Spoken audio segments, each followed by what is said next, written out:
Welcome to Tales on the Towpath, the podcast where every mile tells a story. We're two runners who spend a lot of time out here on the C&O Canal towpath, talking about training, racing, and everything that happens between the miles. From early morning runs to the stories that keep us moving. This is where endurance meets inspiration, one step, one tail at a time. So lace up and join us on the path, because every trail has a story, and this one's ours. Welcome back to the podcast. I am Adam Lowe. And I'm Chris Earl.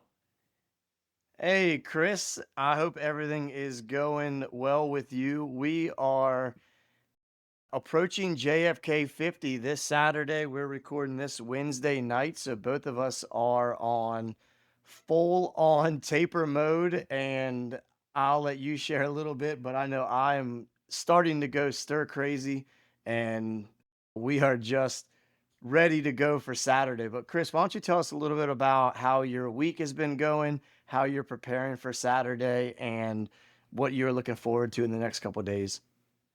Sure. So, I stopped my regularly scheduled training on after this weekend. I did two 10-mile runs this weekend, just kind of as a little bit of a tune-up. And starting on Monday, I really cut back on my miles. Monday wasn't so bad because I was ready for a little bit of rest. I did, I think, like a 4-mile easy run after work. Yesterday, though, I definitely was feeling it. Needed a little bit more. I had originally thought I would do another 4-mile run, ended up going out and did 5, a little bit harder maybe than I should have. And then tonight, decided on my way home I would stop at Weaverton and get a little bit of trail work down on that end of the canal towpath. So I did another 5 miles, just got myself up just a little bit past the bridge there, just to remind myself of what it is going to look like on Saturday. And the rest of the week, tomorrow night will be the pub run. And on Friday, maybe a mile or two. And then we'll show up bright and early on Saturday morning. Uh, to fill in some of the time, I've been trying to be a little bit better about doing some flexibility and mobility work just to keep the legs and hips loose. But yeah, I'm really excited to get out there and get to Saturday. How about you? So wait a second. So did you go up Weaverton Cliffs? No, no, no, no. I started at the Oh, parking lot and went down to the canal and ran to the bridge. I I I did was not do about to any say vertical. this man has got the taper madness going if he decided to climb Weaverton like 3 or 4 days before JFK 50. All It right, was how was funny. the how Oh, I was gonna say it was funny. I was just kind of so locked in when I got onto the canal of just like head down and just trying to think about what it would be on Saturday. I ran right past our friend Chad Davis, who was coming the other way, and it didn't even dawn on me that that's who it was until he was long gone. So, how was the towpath looking down there? oh, it was good. We had a little bit of rain last night, so it was a little softer in a couple of spots than normal, but I think it'll be in great shape for Saturday. Excellent, excellent. Yeah, so you asked me about my week. So my week's going pretty good.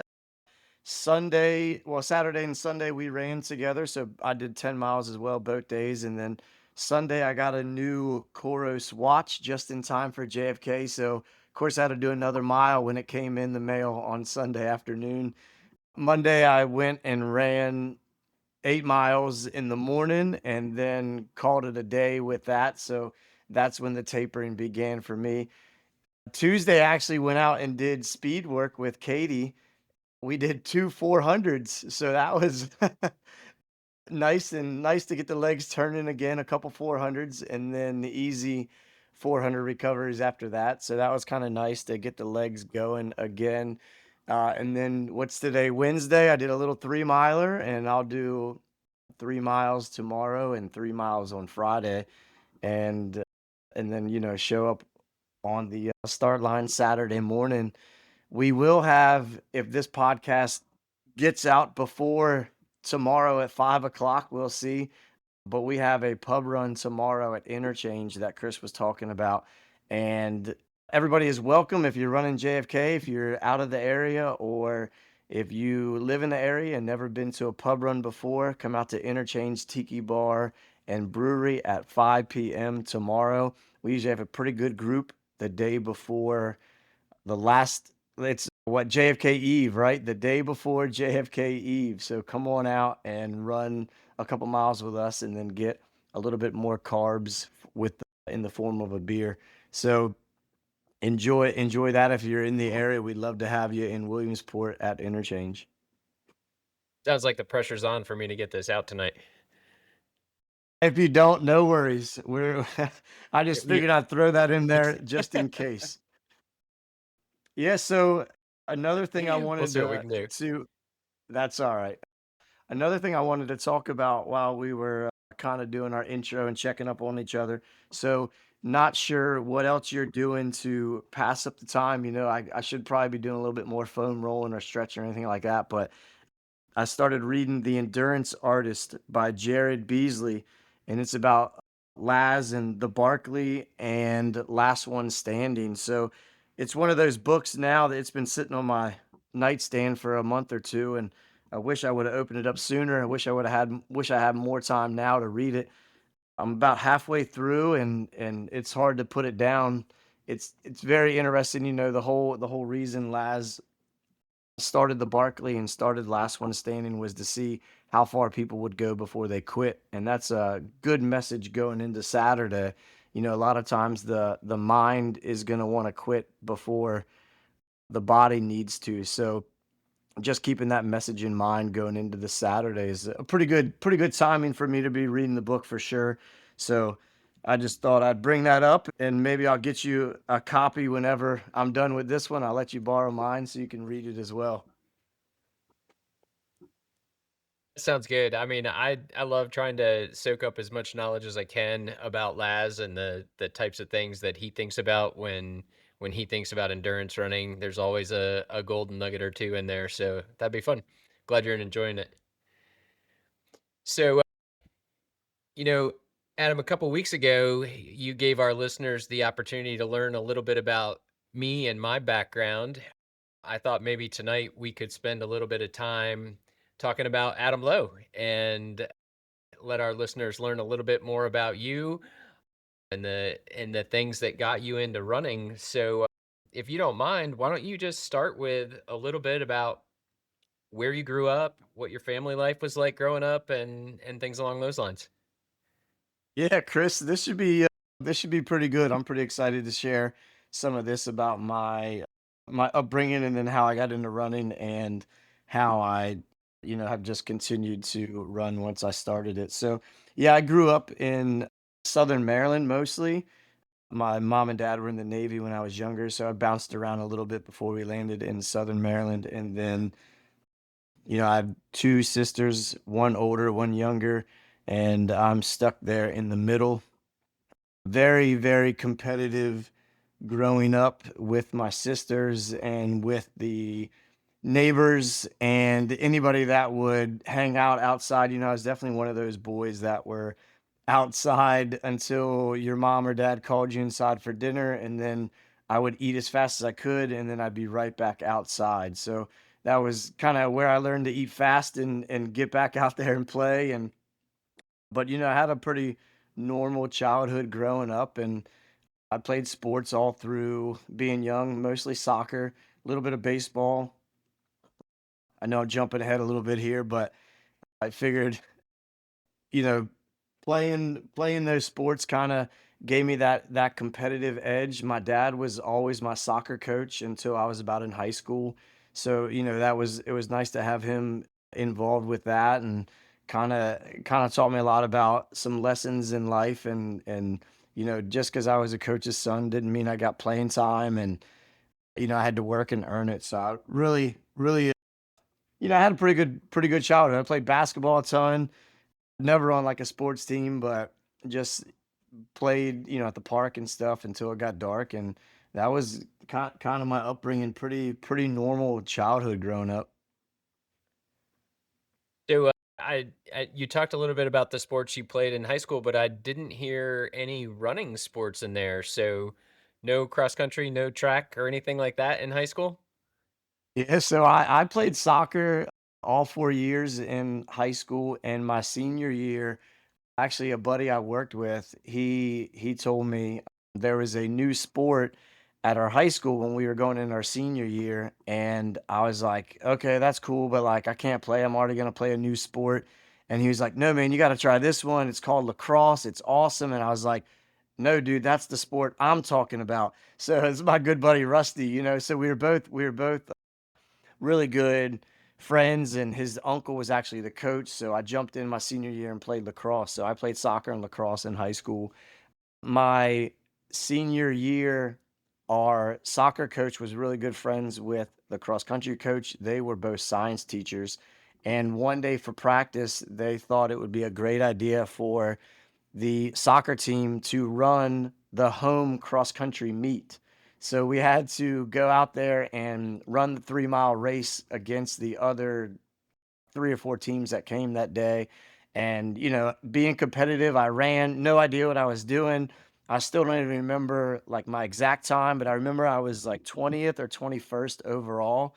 And I just remember my coach at the time coming over and saying, "Hey, that was a great race." And the cross country coach came over and told me how good I did. And he wanted me to run cross country now and like go to the meets. And I looked at him and I was like, that was the dumbest thing I've ever done. And then, I said, "Well, how could you say I did a good job? I got beat by 20 people. Like, that's not okay?" So I told him, I was like, "I'm not doing this." So I didn't run another cross country race my entire high school career. So it was just that one in senior year. And, looking back, I wish I would have listened and would have realized that, like, hey, if you run, you get better at running. But yeah, that was my high school cross country career was one race, and I did not like getting beat by 20 people, so I didn't do it again.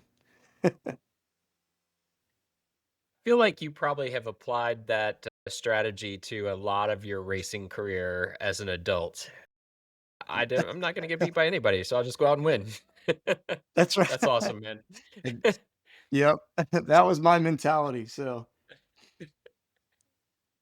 So, given that in your younger years, you thought running was the dumbest thing you'd ever done and you didn't like getting beat, what changed your mind and what got you into running as an adult?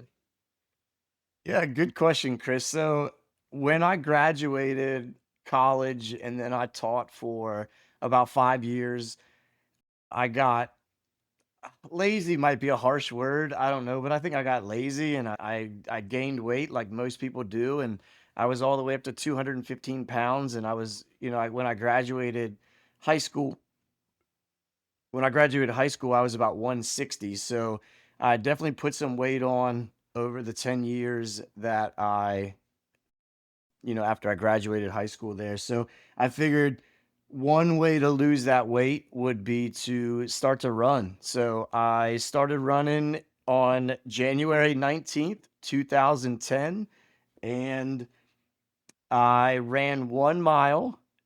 And when I was done with that mile, I promptly laid in the grass and I was trying to catch my breath and I couldn't breathe, and I was thinking, this again is the dumbest thing I've ever done." All right. I think I looked back at my time and it was like 11:30, 11:45 or something. And you would have thought I just ran a sub 4 minute mile. But so before that, though, a couple days before that mile, I had decided that I would get back into shape. And a way that I figured I could hold myself accountable was to go sign up for the Marine Corps Marathon, which would happen in October. Mind you, this was January. So I had no idea that you had to wait for a registration period to open. I thought I could just go to the computer and sign up for Marine Corps. So little did I know that I had to wait till March to sign up. So I actually signed up for the Marine Corps.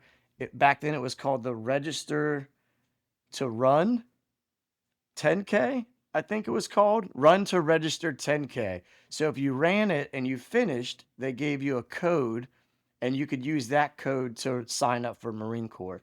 So that 10K in March was actually my very first race.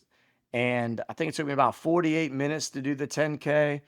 And when I crossed the finish line, everybody was laughing, smiling. Everybody looked so happy. And I was like, Hey, this isn't so bad, this is actually pretty cool.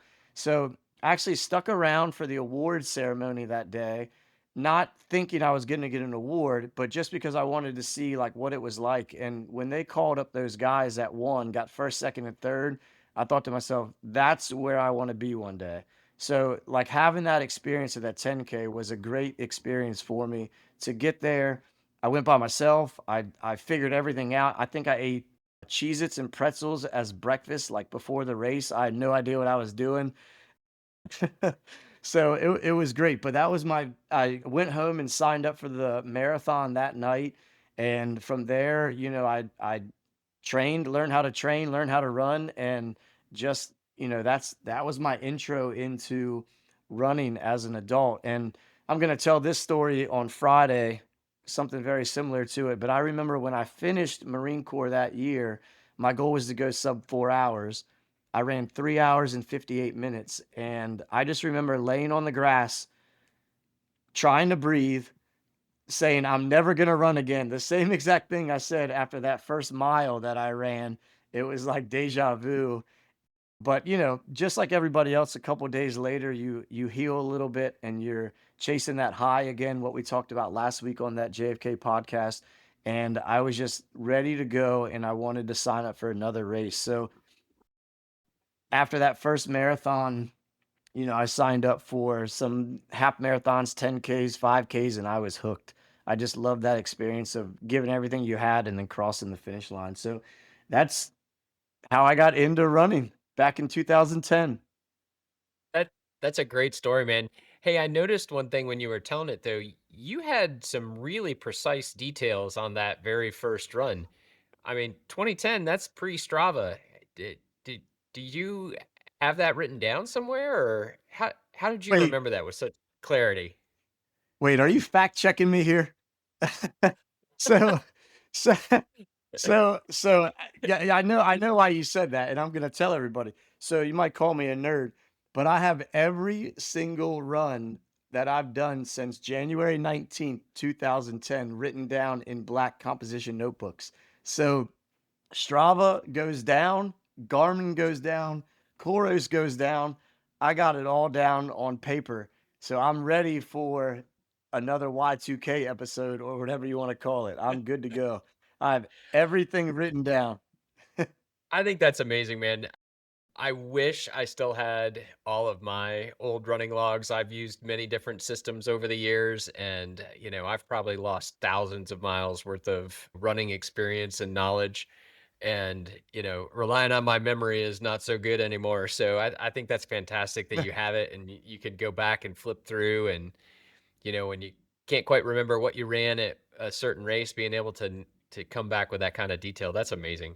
Good for you. And do you know what I really I do this a lot is if I'm struggling with confidence or struggling with remembering, like what's coming up or like what I've done, I can go back and look at that and go, wait, I used to do this all the time preparing for a marathon. I used to have to go back and go, wait, I did all the work. I did this speed workout. I did this tempo run. I did this. I did that. Like I'm ready. So it really has helped me as a tool to go back and look at, the work that I've done before a big race. So I think if you're listening, I encourage you to write it all down. That's my tip. If you need a black composition notebook, I'll provide it. Okay. I got a ton of them. Awesome. So, with access to all that data, maybe there are a couple of races you want to talk a little bit more about. You shared your first Marine Corps experience, but how about after that? Yeah, so the first one I want to explain or talk about a little bit more is actually not really a race. It was more of a challenge. And you were a big part of that challenge as well, but it's the Calendar Club challenge that I did last July. So I think that was one of my more challenging experiences that I've had. It was something that I couldn't finish in a day. It was more of a obviously it took a month long to do it. So the calendar challenge is something that you do over the course of a month, and on the first day of the month you run 1 mile. On the second day of the month, you run 2 miles. On the third day, 3 miles, etc. So when you get to day 24, you're doing 24 miles, and then day 25, 25, 26, 26, so etc. till the end. So of course, I didn't pick a month like February that had 28 days. I picked July. It's just, I'm a school teacher. I have the time to do it in July. I don't have to worry about running 22 miles and then going to work. So I thought that was the best time to do it and just hope that the heat wasn't too bad. However, Chris can attest that was probably one of the worst Julys we've had in a while. Or maybe that's just me remembering it, hoping it was one of the worst because it sucked. But go ahead. Oh, I was gonna say, no, it definitely was hot, and I think our friend Brad also did a kind of a Cumberland or, sorry, C&O Canal out and back that month, right? And he really struggled with the heat. So, yeah, I mean, I double remember that. You guys were Yeah, struggling that his month. yeah, his was at the end of June, and then I Okay. started July 1st. Yeah, so this was not last year, so not 2024, but in 2023, correct? No. No, I No, think it was I did it in 24. 2024. Yeah, not this year, not Yeah, not 2025 20. July, but yeah, 20 I gotta remember my years here. So 2024 of July of 2024. So I probably should have brought that book down and I could have looked in the book. That's why I have to write it all down because I forget stuff when I don't. So so that was a perfect time. We actually went on vacation early in June that year when school let out. So I had a ton of time in July to run.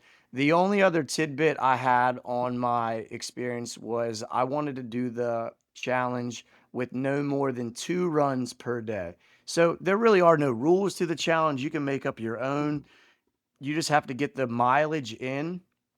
I just wanted to make it kind of more of a challenge because that's how I am, and make sure that I didn't run like 3 or 4 or 5 times in a day. So the first 10 days were really simple. I mean, for me, I'm used to doing 12 miles a day, so that 10-mile day was pretty easy for me.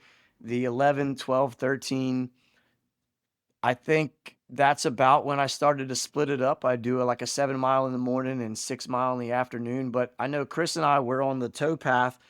We ran there, it's nice and flat and you don't have to worry about cars and stuff. So, but we'd be out there at 5 a.m. and it would already be 80 degrees and just miserable. So that was kind of like the whole month. But I did each run. I had a reason for doing this. I decided to do it as a fundraiser for the Perinatal Bereavement Fund through Meritus Hospital. So I asked people to donate $1 per mile and they could pick a day. So basically at the end of it, you're running 497 miles. So I figured I would be able to raise $497 for the bereavement fund. And I raised almost $1,500 through this event. So my friends and family and people I didn't know stepped up huge and donated. We made a calendar and we asked people to pick a day. So if you pick day 20, you would donate $20. And then we took that money and donated it to the hospital. So through family, friends, and people I didn't know, we raised about $1,500. Back to the running part of it, though, real quick. I had people that ran with me each day, or if I ran by myself, but I had people that were willing to come out and run on the towpath with me. Chris ran a lot of the days 1 through 20 with me when I was home, and then he had to go on vacation. What day do you remember what your last day was that you ran with me? Was it like 22 or something like that, maybe? I think it was 24. Was that the rough 24? day? Oh, yeah, yeah. Yeah, I'll talk about that in a second. So, yeah, you ran that Yeah. morning with me. But, I had Mario came out and ran day 19 with me. I had a ton of people. Jeff and Luke was running with me all the time. We'll talk about the day 26 in a second. But yeah, so things were going pretty smoothly through day 20, day 21. I was able to break it up into 2 runs there and get them all done. And then day 24 hit, and I didn't know I was gonna make it. I honestly thought day 24 was gonna be the end. I think you ran 8 miles with me in the morning, maybe 10, but the goal was for me to do 12 in the morning and then 12 in the evening. And I got to mile 10 and I just stopped running and I was like, I don't want to walk back to the car because for me, it wasn't a walking challenge. It was, I wanted to run each of the miles. So I stopped, collected myself for about 10 minutes, and then got back to the car and I got done mile 12 and I drove home and I was just dehydrated. I was tired. I was hungry. I just felt like I was shutting down completely. So I got home, showered, and then I think I took about a 5 or a 6 hour nap and woke up. And then Katie made a dinner for me, and I probably ate like one of the biggest meals I've ever had in my life. I mean, just a ton of protein, ton of noodles, and that was what I needed. And I got done and I woke up and I ran 12 more miles after taking another quick nap. And I felt great. It was like a change, and it was exactly what I needed. That nap and that food just hit the right spot. Next day, woke up, ran 20 miles in the morning, and then 5 in the afternoon for day 25. And then days 26 through 31, I did all those runs in one run. So a marathon or more for 6 straight days. Day 26 was on the track in Williamsport just because I wanted to do a track marathon. So I did 26.2 that day. And then it was back to the canal. And then day 31, we went back to the track at Williamsport to run a 50K essentially on the track. And we had about 20 people that came out and ran with me just through various times. That was the other reason I went to the track, so people could show up when they could and people could just get in and out a lap or two or whatever. Fogel came and ran. Our buddy Fogel came and ran, I think 28, 29 miles with me. Jeff ran a marathon or so. Luke ran. Lauren Kramer ran, Katie ran a whole bunch with me. So we had a ton of people that ran on the track with me that day. And that was just amazing to have that support and that, that level of, I don't know what the other word here is, but like just to have all those people come out and support me was just amazing. And my last part of the goal for this challenge was to get over 500 miles because 497 is the number. And I was like, if I'm that close to 500 miles for the month, I have to make it. So I ran a little bit extra leading up to day 31. And then on day 31, from mile 31, I switched shoes, put some speed shoes on. And then I tried to break 6 in the mile, but I think I ran like a 6:15. So after doing 30 miles at the very end of it, mile 500 was like a 6:15. So that's another example of how I fail at my goals, Chris. I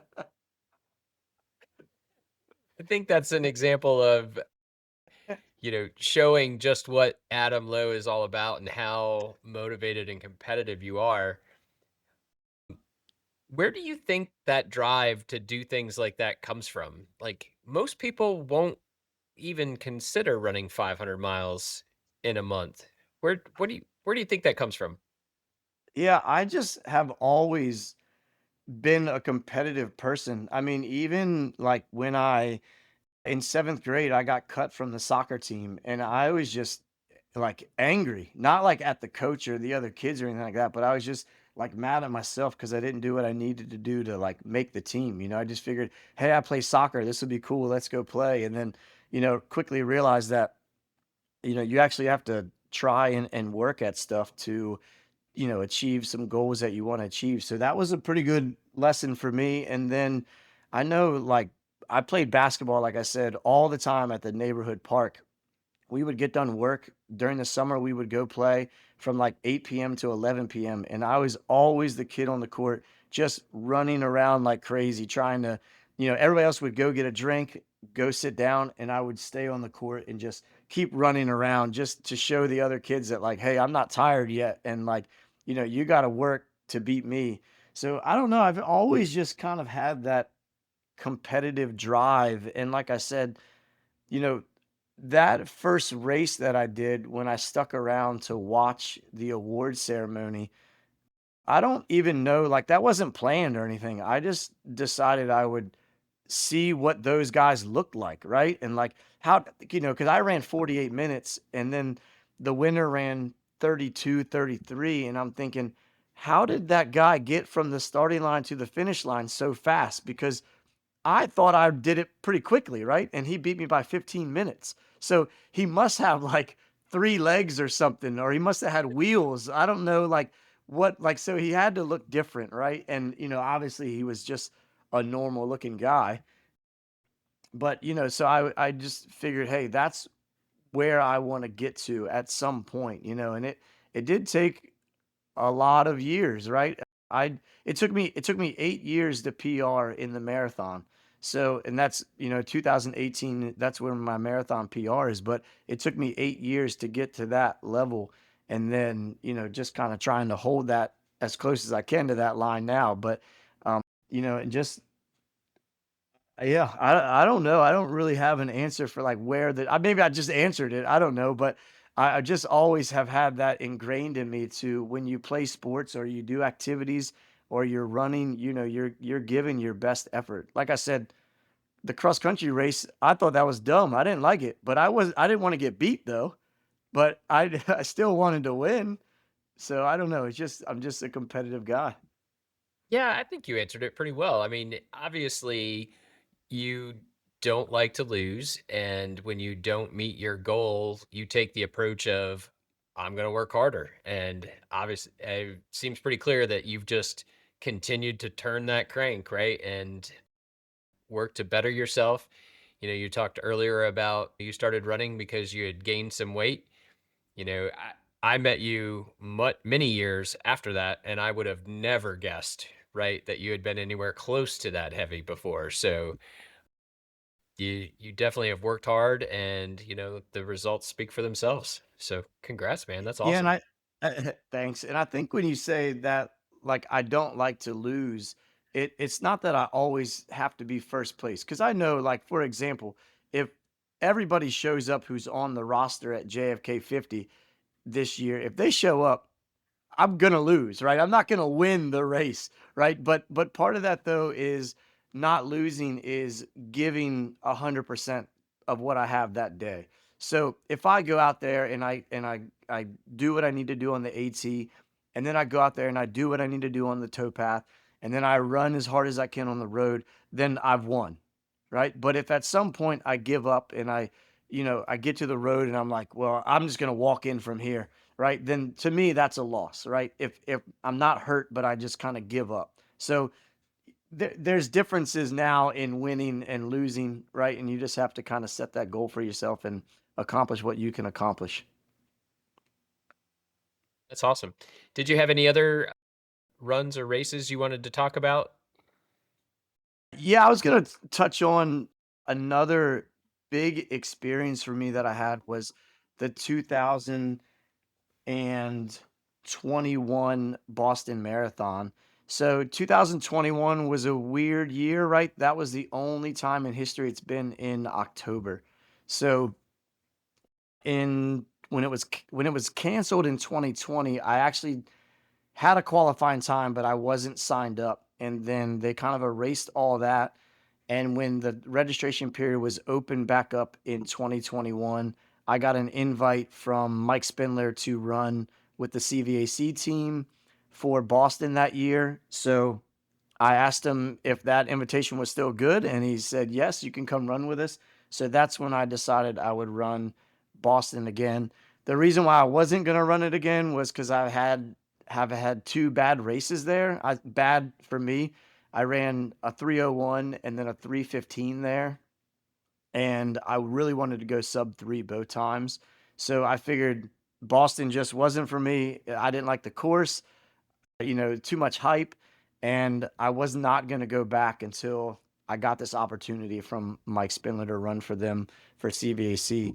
So I went back and I ran almost a perfect race.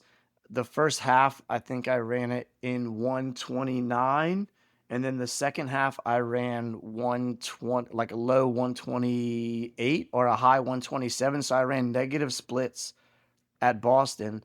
and I broke 3 hours and I ran 2:58 something. I don't know, 46 or something. So I just broke 2:59, and I just remember getting across that finish line, getting my medal, and then walking as fast as I could to get to the family link up area where Katie was. And as soon as I saw her, I was just bawling because I'm about to get teary eyed right now. I can't do it. So I, because it honestly just means so much to me. Being, like I said, being competitive for me, I'd went to Boston twice before to break 3 hours, and I didn't do it. So when I got to her and I gave her a hug, I said, "That 3-hour mark," I said, "That means I'm a good runner now." And she was like, "Well, you've always been a good runner," but, like, to me, that's what defined success was, to break 3 at Boston. That was just a goal that I had had since 2014, and it took me 7 years to accomplish that.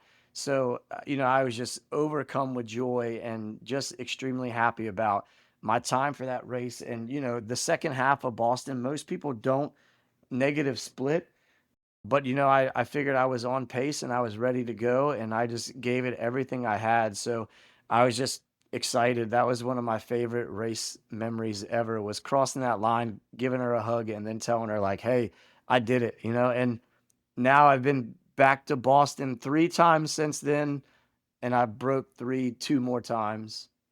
So I've been 6, broke 3 3 times, and then over 3 3 times. So we'll see what happens this year as a tiebreaker. All right, yeah. Wishing you the best Yep. of luck on that this year. I have a feeling that you're gonna go 4 times under 3 hours. Yep. That would be awesome. I guess next year, right? Because we're already at the end of 2025. I'm not good with this calendar thing. Yeah, everybody knew what you meant. Right, right. Hey, so, I mean, I think most of our listeners that know that you run every day, so you've got a run streak going, but I believe you just hit a milestone this week. You wanna tell us about that? Yes, this was my second time reaching 1,000 days straight of running at least 1 mile per day. Most of my runs are at least 3 or 4, no lower than that. Recently, I've been running about 8 to 12 a day unless there's a race coming up. So I do have a run streak currently right now of about 1,005 or 6 days. I had back in 2017, I think. I could go look at my book, right? But I had a 1,000-day run streak, and I got to day 1,000, and it was just a couple weeks after Boston that year. So it must have been 2019, and I just decided I needed to take some time off. So I reached 1,000 and I took 3 days off, and then I was like, "Well, I need to run again. I'm going crazy." So I ended my streak voluntarily at 1,000 back then, and then in 2021, no, 2022, I had a streak of 967 days, and then I thought it would be a good idea to run the entire C&O Canal, and that ended that streak when I got home, not the next day, but the day after. So I that streak ended at 967 when I spent 6 days in the hospital. And then we could, that's a different podcast. We're not going to talk about that yet. And Okay. then Maybe we should just tell folks, though, you didn't get hit by a car. yeah, yeah, yeah. You had some health The issues as a result of the run. yeah, so the short version is I ran the entire C&O Canal in 184 or 184.5 miles, and I was trying to break Mike Wardian's fastest known time of 36 hours and 36 minutes, and I ran 40 hours and 56 minutes, and then my wife drove us home. I went to bed, woke up, went to the store the next day, ran a mile the next day to keep my streak alive at 967. And then when I sat down to eat dinner, I could not stand up and rhabdo hit me. And They had to come get me the next day from the house because I couldn't move. And then I spent 6 days in the hospital. So that ended my 967-day run streak. And as soon as I could, I was back out and walking again, I was using a walker, using a cane, walked. And a few months later, I was able to start a streak again. And that streak is the one that I've continued. So that was probably February of 2023. And then that streak has continued since then to now to about 1,005 days. Yep. So I've Right. always kind of been a run streaker, just that daily motivation and that where you don't allow yourself to have that internal conversation of, oh, I should run today, I should not run today. I could take a day off, I could take 2 days off, 3 days off, or hey, I'll just go run for 10 minutes and see what happens, right? And that 10 minutes turns into 20, etc. So I've always been a run streaker. I like it. It works for me. And hopefully, maybe we can encourage some other people to try. Absolutely. Hey, switching gears a little bit, one thing we have not talked about yet, Adam, is the Tulo Run Co. company, that running company that you've started. What got you into the idea of starting your own running company? And why don't you tell us a little bit about that? Or so yeah, we started the run company back in 2021. After the 2020 Fire on the Mountain, the race director Kevin was going to just get rid of the race. He was just done with race directing. He was going to move into a different space, so he was kind of done with running. And I had talked to him a little bit about it. I had done participated in Fire on the Mountain the previous 4 years. So I said, hey, before you get rid of it, don't make that announcement yet. Let's have a conversation and maybe I could take over for you and we could keep Fire on the Mountain alive just because I loved the trail aspect of it. I love the community around Fire on the Mountain. So he turned over the race to me, and I had no idea what I was doing. I had never race directed before. I didn't know, what it entailed. I was used to just showing up on race day. Somebody yelled go, and I got to run. So that was, I figured, hey, how hard could it be? Well, I quickly learned that I didn't know anything about race directing, and there was a lot to figure out. But that first Fire on the Mountain in 2021 went off really well. We had a great time. I enjoyed it. Just like we talked about earlier in the Fire on the Mountain podcast, one of my favorite things is when people finish and the first thing you do is cuss at you because of how hard the course was. And they're mad at you, right? They're like, oh man, that last hill, and then 2 seconds later, they come and give you a hug and they're smiling or, they're just happy with what they accomplished. And that's what I really love to see at the finish line there. So when that race finished in 2021, I had a real conversation with Katie, and I was thinking, I cannot wait till 2022 to have that feeling again. Like we need to start another race. So we started 22, 23, 24, 25. Yeah, so that was the year 2022. We started Lock to Lock Marathon half and 10K in September. So we designed that race, we planned that race, we started it from nothing, and the first year it had about 100 people. Second year it had about 250 people. Third year about 300, and then this year we had about 340 people. So it's kind of where the company started, was just by putting on races, and then since then we've started the Tiki Trot 5K, Beer Mile, and Food Mile at Cushwa Brewing and Interchange Brewery. And then we took over the Gary Brown 5 miler that happens on the C&O Canal Towpath in Williamsport. We have the Final Countdown, which we started this year as well. This was our first year about a month and a half ago. And next year, I'm sure before the race, we'll have our own podcast about that one. And help me out, Chris. What race am I forgetting? We helped put on Last One Standing in May. and then I feel like I'm forgetting one more. Bud Sawyer. Yeah, the new one we just took over. So Buzz Sawyer. So the race company started because the name started because we had Fire on the Mountain and we had Lock to Lock, and we were just thinking, okay, we need an umbrella to put these two under so people know that the guy that does Fire on the Mountain is also the guy that does Lock to Lock. You know that team of people. So we had the little guy drawn up right there. We're not on YouTube. You can't see what I'm pointing to, but the guy drawn up when the Tulo logo and we kind of took off from there. So now we put on those races. We also help put on, like I said, the last one standing. Katie does all the social media for Freedom's Run. She does the social media for Harper's Ferry Half. I've helped race direct those. And then Katie, the last 2 years, has done a phenomenal job with the social media for JFK 50 miler. And I am a proud background team member of that.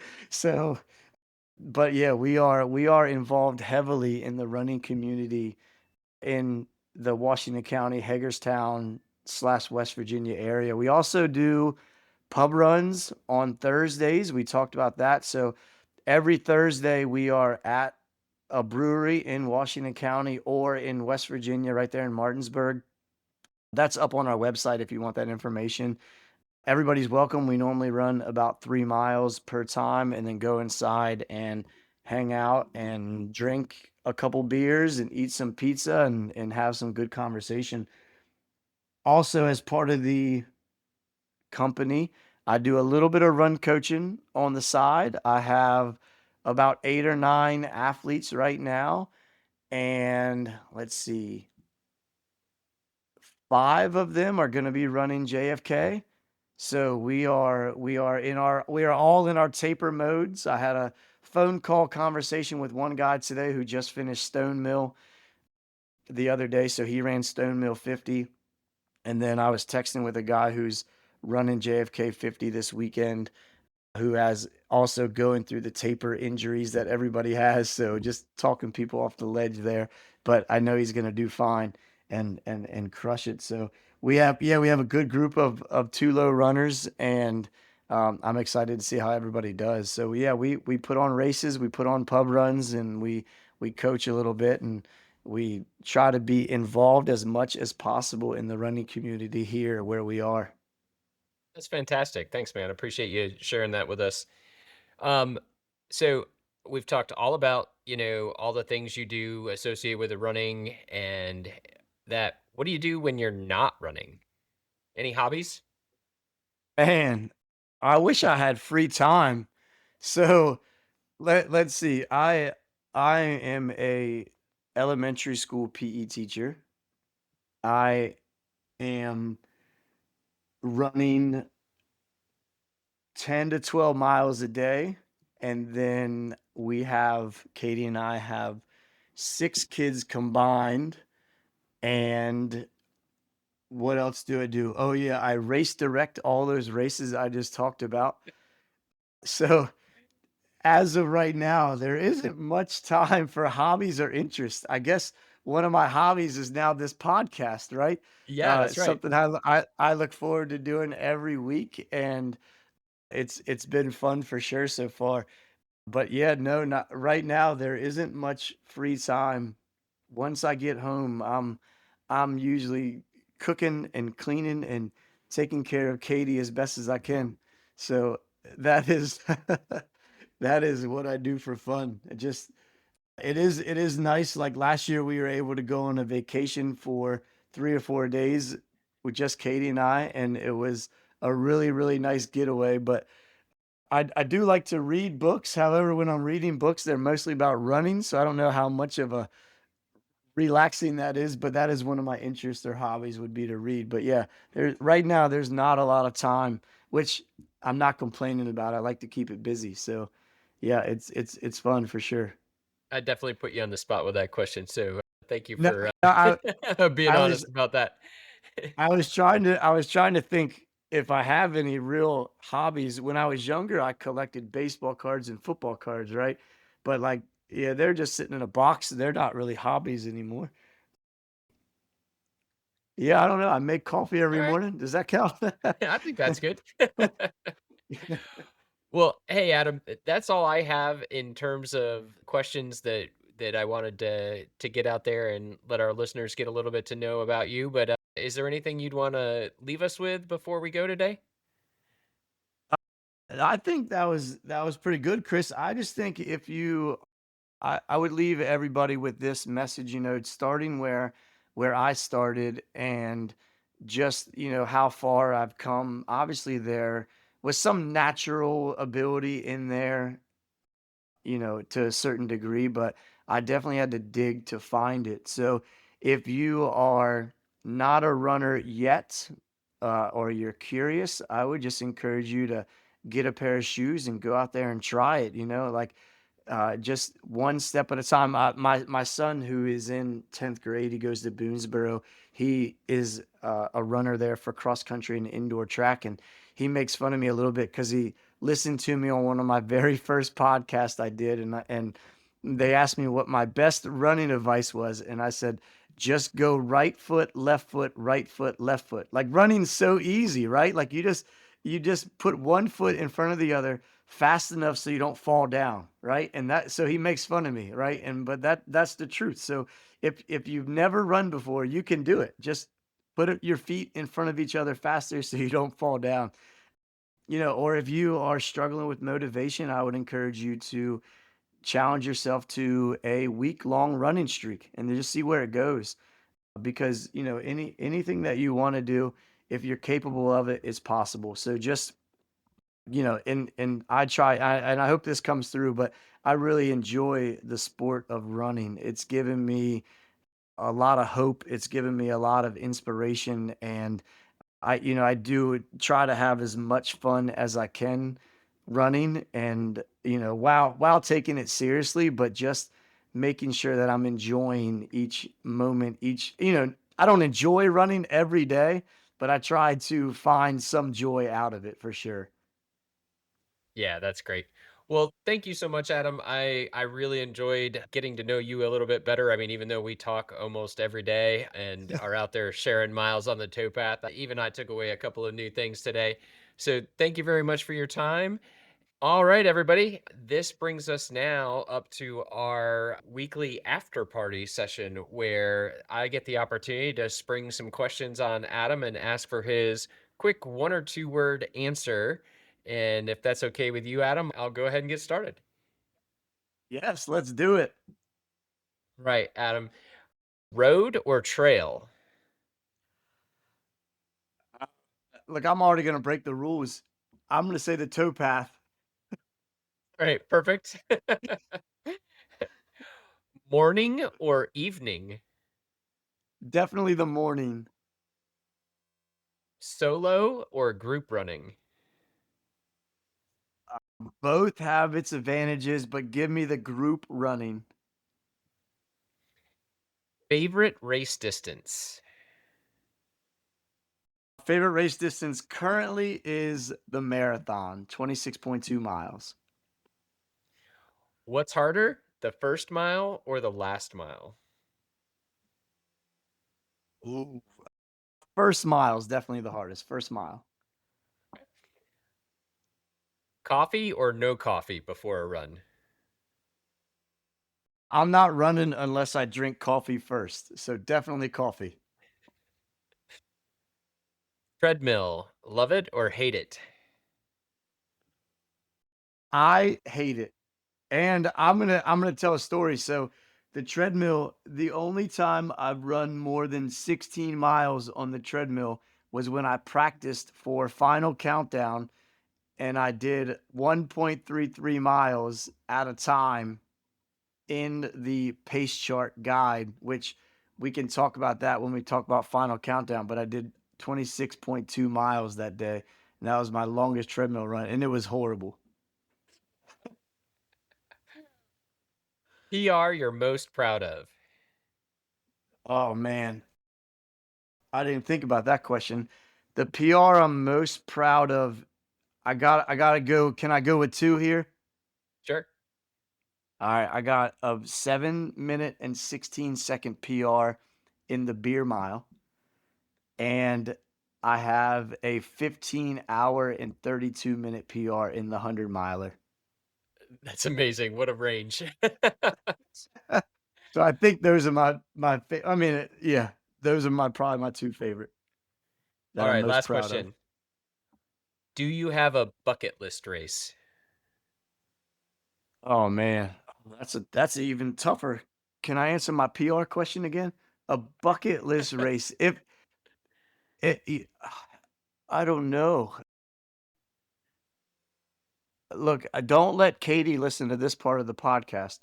But if I had to say a bucket list race, it might be like Cocodona or something like that. And I don't know that I really would trust myself to do that, but that might be it. We're talking about bucket list, so that might be it. Cocodona 250. But again, Katie, turn that off 2 minutes ago. Okay, don't listen to that. That is it now for all the questions we have for Adam and all the time we have for today. So thank you for joining us. And Adam, over to you. All right. Yeah. Hey, guys, I hope you enjoyed this podcast and I hope you enjoyed listening. Hopefully, you got something good out of it.